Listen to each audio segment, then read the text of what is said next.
Be here.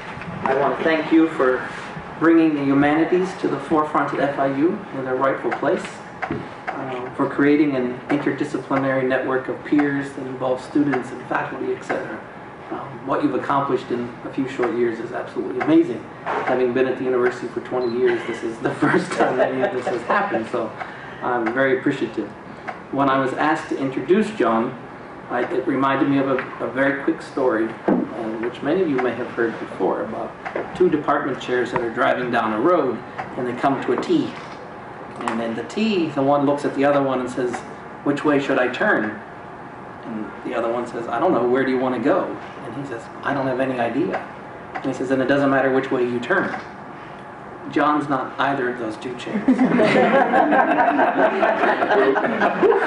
you thought. And that's my introduction of John Stewart. Thank you, Brian. John knows exactly where he wants to go. Since he's becoming the chair of the Department of Architecture, this is a man full of vision who knows how to implement that vision. And you're going to learn an awful lot from him. But I wanted to give him a rightful introduction and let you know that he's a true leader. He has a vision. He knows where he wants to take the Department of Architecture, the School of Architecture, and he's done a tremendous job in a very short time of being the department chair. John is an architect. He's a historian, he's a professor, and as I mentioned before, he's the chair of the Department of Architecture in the College of Architecture and the Arts. In addition to his teaching and administrative duties, John develops collaborative research projects on complexity, community, technology, the environment, and public space. He's a prolific author. He's written 3 books. His most recent book he co-wrote with Dr. Stack and the director of SIPA. The New Deal in South Florida, Design, Policy, and Community Building, 1933 to 1940. His research, and I mention this because of the group that we're here, his research has been funded by the National Endowment for the Humanities, the National Endowment for the Arts, the Graham Foundation for Advanced Studies in the Fine Arts, the National Science Foundation, the Van Allen Institute in New York City. At FIU, John has received teaching, research, and top scholar awards. He's a full professor. And in 2010, 2011, he served half of his term as the faculty fellow before returning back to the College of Architecture and the Arts. And most importantly, he's one of the nicest human beings you're ever going to meet. It's my pleasure to introduce my friend and the department chair of the School of Architecture, John Stewart. Well, thank you very much. That's very, very, very generous. No, that was a very, very generous introduction, and thank you very much, Michael, for all you've done to bring the humanities here to FIU and to include me in this family of scholars and others who enjoy and kind of engage in the humanities. And I also have to thank you for giving me probably the hardest job that I could have. He said, "Okay, your title is." He just gave me a title, like the face architecture is the face of the humanities. And I'm like, oh my God, oh sure, I can do that. It's 6 months from now, 8 months from now. So I came up with a kind of slightly different idea for the title of the talk of Translations and Collaborations Towards an Architecture of Human Experience. Because I started to think, like, what are the humanities actually, and why am I talking about them as an architect, and what is and somebody who studies cities, and you know, I thought back to the origins of the terms. The term humanities is its idea as a way of engaging the studia humanitatis, which was kind of the Renaissance idea of studying something, a series of subjects that would kind of cultivate the Renaissance man in that case, usually, and then the relationship between the Latin and the Greek words, because the word humanitatis was really kind of a translation of paideia, which was the Greek word for educating the pais, the student, to be a part of the polis. So ultimately, the idea of education, being educated in the humanities, was one that led to creating somebody who could live in a city, who would be part of a city, who would be part of the culture of the city, be part of the laws, understand the laws, the history, the religion, and all of these things would kind of come together.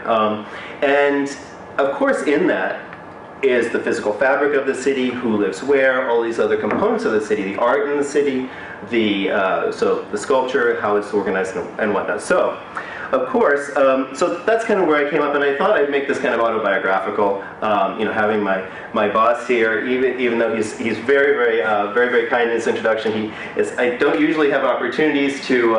And having my partner here, Joel, from Vizcaya, I don't usually get a chance to kind of, talk about what about my work and give you a little bit of history of why I might be thinking about it in this way and what that might mean. So, of course, I'll start with I was brought up in my early years, obviously not in the city, Chester, New Hampshire, tiny place. Robert Frost territory. I was born on Robert Frost's birthday, and he was the next town over. And I think all of this was kind of like this interest in the city was kind of an interest in something that wasn't part of my own childhood. But there's a kind of strong relationship, I think, between the idea of the humanities and the idea of the countryside as well. I went to school and studied Juvenal. I studied Latin and Greek as an undergraduate, and through Juvenal, who was a satirist, a Roman satirist, who at the time that I was in school, it was in antiquity itself, basically in the 1980s. There were still satires that would not be published in English, that they couldn't. He was too risque in his language, but. Juvenal was kind of and studying the Roman satirists were really kind of like it was kind of studying it was studying the idea of the humanities as the Romans kind of thought that the Greeks were looking. As Horace said, and I'm gonna totally misquote this. I'm just going to paraphrase that the Roman captors were captivated by their Greek captives, and so there was this idea of the Romans being enchanted by this idea of the polis and by the Greeks themselves. So I started, after studying classics, I became a classical archaeologist and started excavating things, material objects from the ground, and kind of thinking about how the ground and how materiality itself kind of starts to form a relationship with what we think of as being that kind of history and that dialogue that we have with cultural remains. And these became I just happened to have taken this picture when I was in Cyprus at the excavating at the site of ancient Marion, which is the place where mythically language, kind of one of the places where language was considered to have originated, where there was a confluence of cultures and business people who needed to kind of communicate through this Greek language. Greek originated. But we were looking at these pieces and and it became then about drawing. This is kind of a complex piece of stone, paper, writing, drawing, sketching. And archaeology's kind of like introduced me to these layers, not only layers in the earth, but layers of meaning that could kind of that could be part of the study of place and things. And of course, while being in Greece, this is a picture I took in 1983 of the Parthenon, and I was kind of thinking, I want to bring the Parthenon into this talk, because this is like a talk I don't really have. And then I saw that you have it on your website. It was like right up there, like the Parthenon appears. I'm like, oh my God, maybe I should just grab that one. But I had this one from myself, and so my own adventures kind of took me then more into the drawing area, where I then started studying drawing per se, and moving into a more actively engaging the city in this idea of space making, of architecture, of creating events and things like this. So it's just giving you an idea of my own schizophrenic movement through life. And I decided to go to Columbia in the late 1980s. Bernard Tschumi was working on this book, Event Cities. It was his theory of how cities are simply a series of events that take place, and these events overlap, that take place in a network of situations, and in which they basically help form these individual, it kind of comes out of situationist theory, but helping to people think about cities as less simply structures that are laid out, but more as kind of experiences that you can then talk about in a collective way, but each coming at it with a different point of view. So he's writing this, and I went to Columbia. The first year he started as dean of the architecture school there. He's the architect of our school of architecture here, which is the kind of physical embodiment of this theory, of his theories from event cities there.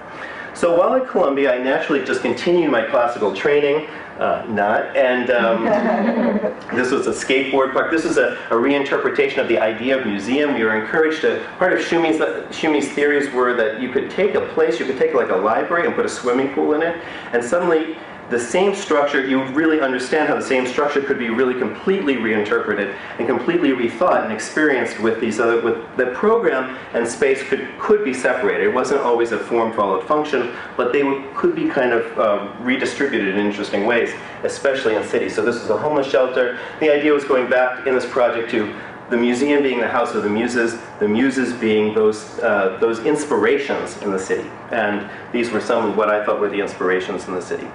Also at the same time, I started to be interested in kind of film theory. These were, and a project that engaged a kind of filmic depiction of the city. This was my last year. This is Columbia in Now, if a student did this today, I don't know what I'd say. But in 1991, this is what we were doing in architecture school. This is a hang gliding into the city. You don't really know what it is, but something's happening in there, and then you make a model of it. It looks like this, and then your parents come to visit your final presentation. They're like, "What have you been doing in architecture school? Who's ever going to give you a job?" These were like drawings of the sections. But the idea was to rethink what was possible. And this was part of deconstruction, and I'll talk a little bit more about deconstruction. The idea of leaving what you know behind and thinking about, thinking about how everything and its opposite can kind of coexist. And so that was kind of a little bit of the Derridian aspect of this. And then these were kind of, real, steel sections, and then these kind of plant. It was actually a green sustainable city. These were all like plant life and things like this coming through. Anyway, at the same time, I was making money by and learning something about architecture by working on this building. I was actually given the assignment of placing the air conditioning units on the top of this tower, and I actually made the tape on the model. I did the entire facade out of tape. It was an amazing experience at I.M. Pei's office during the school year.